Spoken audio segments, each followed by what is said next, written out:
जो प्रेम सागर जी का सानिध्य प्राप्त हुआ है, उनसे विचार विमर्श हुए और जो मैंने कबीर जी के बारे में जानता था और जो यहाँ आकर मैंने महसूस किया वो अद्भुत है।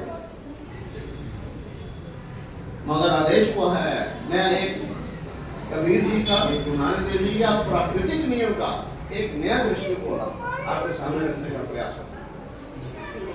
वो विचार है, हमें कुछ सदियों से कुछ विचार मिले हुए हैं, तो कुछ विचार आज भी हम आपस में देखें। सो प्रकृति का नियम अगर किसी के जीवन में उतरा है तो वो श्रोमणी संत कबीर जी के जीवन से हमें काफी कुछ मिलता है। हम 5 तत्व की बात तो करते थे और एक्चुअली है क्या? जब भी सृष्टि में जब सृष्टि सर्जनी थी तो एक खाली स्थान चाहिए था। जैसे हम यहाँ बैठे हैं, मैं खड़ा हूँ, तो एक स्थान चाहिए था सृष्टि को, जिसने आकाश बनाया। फिर उसने उस आकाश के भीतर अनेक ग्रह नक्षत्र बनाए। फिर वो रुक गए। फिर उन्होंने कहा कि ग्रह नक्षत्र में कहीं प्रकार का बदलाव नहीं है। तो तीसरा पड़ाव था जीव जंतु को बनाना। तो जीव जंतु के लिए ग्रह चुना गया, जिसको हम पृथ्वी ग्रह कहते हैं। उसमें जीव जंतु बना दिया गया। फिर सृष्टि ने सोचा कि ये जो मैंने बना दिया, इन जीव जंतु के लिए, जीवन के लिए क्या चाहिए? तो 4 तत्व जो जीवन की आवश्यकता थी हर जीव जंतु की। सर्वप्रथम उसे स्पेस तो मिली, फिर उसे ताप चाहिए था उस शरीर की ऊर्जा के लिए। तो जहां पर भी किसी जीव का या थल आकाश में कहीं पर भी उसका आगमन हुआ है, उसको सूरज का ताप मिलता ही है। वो सृष्टि में उसका पहले अरेंजमेंट करा। दूसरा माध्यम, उसको शरीर चलने के लिए जल की आवश्यकता थी। तो हर जगह पे बरसात, नदी, नहरें, झरने, जंगलों में, वनों में वहीं पर थे। किसी भी जीव जंतु को इस पृथ्वी में कहीं पर भी उसका आगमन हुआ है, पहले से ही अरेंजमेंट। फिर उसे आहार की आवश्यकता थी, तो उसके लिए वनस्पति चाहिए।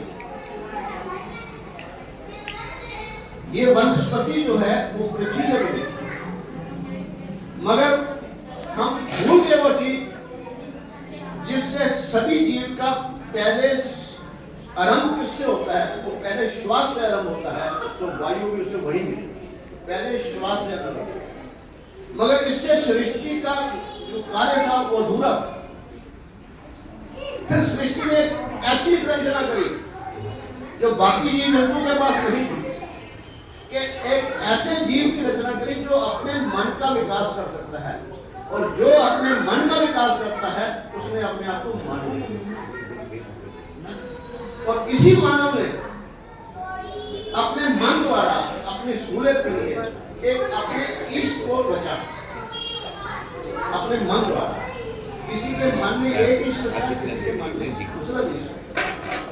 और जो ईश रचने वाला था उसने मनुष्य कहा।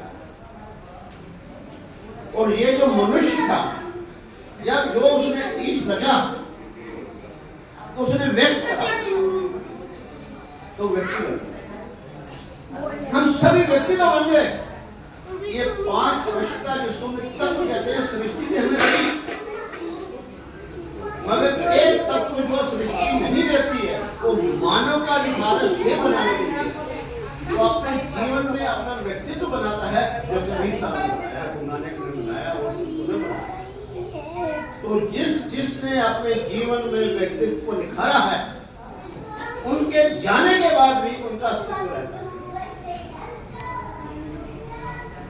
और इसी के अस्तित्व को देखते हुए कबीर जी के जीवन के अंदर हमें, जब वो शरीर को छोड़ रहे थे, उनके जीवन काल में जो व्यक्तित्व बन गया था और अभी तक अस्तित्व होना है, उसके पीछे जीवन काल के अंतिम जो पड़ाव थे उस पर ध्यान देना आवश्यक है। उनका जन्म तो गारंटी नहीं है कहाँ से हुआ। पर उस समय के समाज को, जिसको हम हिंदू समाज कहते थे, उसमें उसकी माता जन्मी।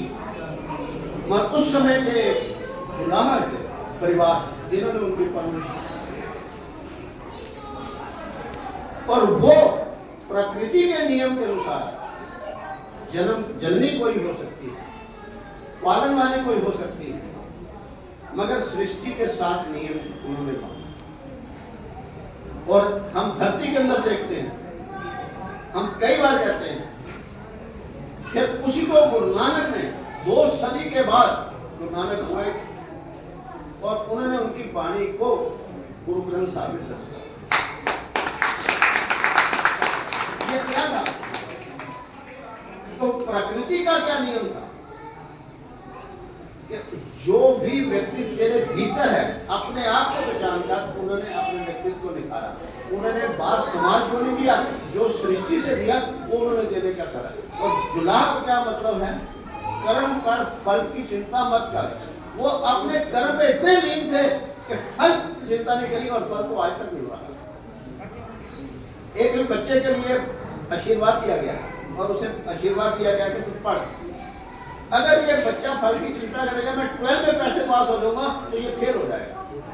ये पहली, दूसरी, तीसरी क्लास में अगर ध्यान देगा और पूरी तरह ध्यान देगा तो 12वीं कब पास हो जाएगा सभी नहीं मालूम पड़ेगा। ये है कि हम समर्पण करें, जैसे हमारे हॉस्पिटल में समर्पण है, यहाँ समर्पण नहीं।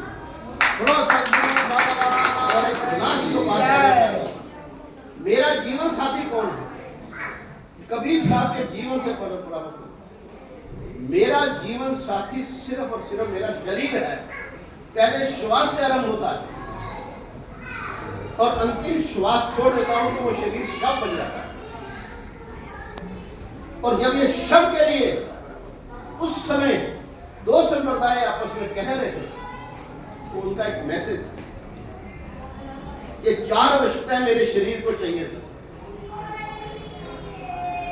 अगन चाहिए थी, तो उसने कहा कि हम इसे अगन भेटा करें, ये विचार धर्म से, संप्रदाय से हमने पृथ्वी से लिया आहार, तो हम पृथ्वी को वापस करके उसको अगर सारी धरती को वापस फिर हवा के ऊपर लटका दिया। मगर एक चौथा तत्व है जल। हम जो अबोध बालक होता है, हम उसे जल प्रवाह करते हैं। या कोई व्यक्ति बोध सब कुछ होते हुए अबोध की तरह रहता है, फिर वो जल समाधि लेता है। और सो हम अपने जीवन के अंदर कबीर साहब के दोहों के अंदर एक एक चीज को समझेंगे, तो उनके ये मैसेज जो है प्राकृतिक नियम से 4 जो तत्व हैं वो सत्ता है, उसको अगर समझेंगे तो ये भाईचारा बना रहेगा। और सचमुच मैंने यहाँ पर आके देखा है, और मैं वोट खाता में बोर भी हूँ और मैं ऋणी भी हूँ। आपने जिस परिवार के संग आए और तो हूँ, मगर यहाँ आने के बाद जो मैंने समर्पण देखा है, एक 5वीं पुस्तक हॉस्पिटल में चल रही है और 9 गुरु यहाँ हो चुके हैं। और सबसे बड़ी बात, 10वें गुरु का स्थान खाली, मगर प्रेम सागर जी जब आवश्यकता है तो बन जाते हैं। तो इतना बड़ा त्याग, इतनी बड़ी जो समर्पण है, ये कोई इच्छा नहीं है। तो मैं इन सबको साथ आपका बहुत बहुत धन्यवाद करता हूँ। और कहीं मेरी पानी पे किसी को कुछ कष्ट हो